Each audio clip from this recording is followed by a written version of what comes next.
തൊടുപുഴയിലെ catering service മുൻ ഉടമ ബിജു ജോസഫിനെ കൊലപ്പെടുത്താൻ പ്രതികൾ നടത്തിയത് 3 ദിവസം നീണ്ട ആസൂത്രണം. 3 ദിവസം പ്രതികൾ ബിജുവിന്റെ ഓരോ നീക്കങ്ങളും നിരീക്ഷിച്ചു. ബിജുവിനെ തട്ടിക്കൊണ്ടുപോയ സ്ഥലത്ത് നിന്ന് ബിജുവിന്റെ ചെരുപ്പും ആക്രമിക്കാൻ ഉപയോഗിച്ച പെപ്പർ സ്പ്രേയും കണ്ടെത്തി. ബിജുവും ജോമോനും ഉപ്പുതറ പോലീസ് സ്റ്റേഷനിൽ സാമ്പത്തിക ഇടപാടുമായി ബന്ധപ്പെട്ട് തയ്യാറാക്കിയ കരാരേഖകളും പുറത്തേക്ക് വന്നു. കേസിലെ 3ഉം 4ഉം പ്രതികളായ മുഹമ്മദ് അസ്ലം, ജോമോൻ എന്നിവരുമായുള്ള തെളിവെടുപ്പ് ഇപ്പോൾ പുരോഗമിക്കുകയാണ്.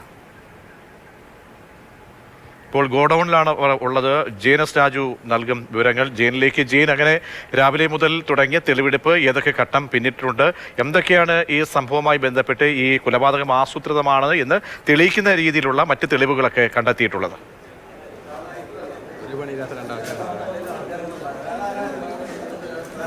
പ്രജീഷ്, ഇപ്പോൾ ഈ ഗോഡൌണിൽ തെളിവെടുപ്പ് പുരോഗമിച്ചുകൊണ്ടിരിക്കുകയാണ്. നേരത്തെ കുഴിയെടുക്കുന്നതിന് വേണ്ടി ഉപയോഗിച്ച ആയുധം അത് കണ്ടെത്തി എന്നുള്ളതാണ് മനസ്സിലാക്കുന്നത്. അതാണ് ദൃശ്യങ്ങളിൽ ഉള്ളത്. ഈ മാൻഹോളിലൂടെ ഈ മൃതദേഹം ഈ വേസ്റ്റ് കുഴിയിലേക്ക് ഇറക്കി അതിനുശേഷം അവിടെ ഉണ്ടായിരുന്ന മണ്ണിൽ കുഴിച്ചു മൂടുകയായിരുന്നു.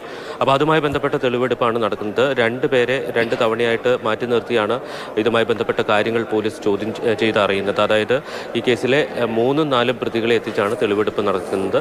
അവരോട് കൃത്യമായി അന്ന് നടന്ന സംഭവം എന്താണ് എന്ന് ചോദിച്ചറിയുകയാണ് പോലീസ്.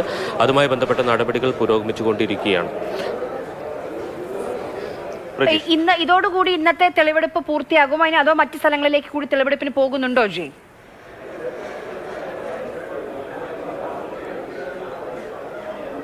പ്രധാനപ്പെട്ട എല്ലാ സ്ഥലങ്ങളിലും ഇതിനകം പോയിട്ടുണ്ട്. അതായത് ഈ ബിജുവിൻ്റെ വീടിന് സമീപത്ത് പോയി, അതിനുശേഷം ബിജുവിനെ ആക്രമിച്ച കോലാനിക്ക് സമീപത്തുള്ള ആ റോഡരികിൽ പോയി അവിടെ നിന്ന് പെപ്പർ സ്പ്രേയും അതോടൊപ്പം തന്നെ ബിജുവിൻ്റെ ചെരുപ്പും കണ്ടെത്തിയിട്ടുണ്ട്. ബിജുവിൻ്റെ കാലിന് വലുപ്പം കൂടുതലായിരുന്നു, അതുകൊണ്ട് തന്നെ കസ്റ്റമൈസ് ചെയ്ത ചെരുപ്പാണ് ഉപയോഗിച്ചിരുന്നത്. ആ ചെരുപ്പ് അവിടെ നിന്ന് കണ്ടെത്തിയിട്ടുണ്ട്.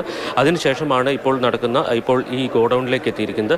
ഇതൊരു പ്രാഥമിക തെളിവെടുപ്പ് മാത്രമാണ്. ഇനി പ്രതികളെ കസ്റ്റഡിയിൽ മേടിച്ച് വിശദമായ ഒരു തെളിവെടുപ്പും അതുമായി ബന്ധപ്പെട്ട പരിശോധനകൾ ഉണ്ടാകുമെന്നാണ് പ്രതീക്ഷിക്കുന്നത്. പ്രത്യേകിച്ച് ഈ കേസിൽ 1ാം പ്രതിയായിട്ടുള്ള ജോമോനെ ഇതുവരെ ഇങ്ങോട്ടേക്ക് എത്തിച്ച് തെളിവെടുപ്പ് പൂർത്തിയാക്കിയിട്ടില്ല. കാരണം ഇന്നലെ 9:30-ക്കാണ് ജോമോന്റെ അറസ്റ്റ് രേഖപ്പെടുത്തുന്നത്. ഇന്ന് രാവിലെ 9:30 ആയപ്പോഴേക്കും ആ സമയം കഴിഞ്ഞിരുന്നു. അതുകൊണ്ട് തന്നെയാണ് ജോമോനെ കോടതിയിൽ കൊടുത്തത്. ജോമോനെ 14 ദിവസത്തേക്കാണ് റിമാൻഡ് ചെയ്തിരിക്കുന്നത്.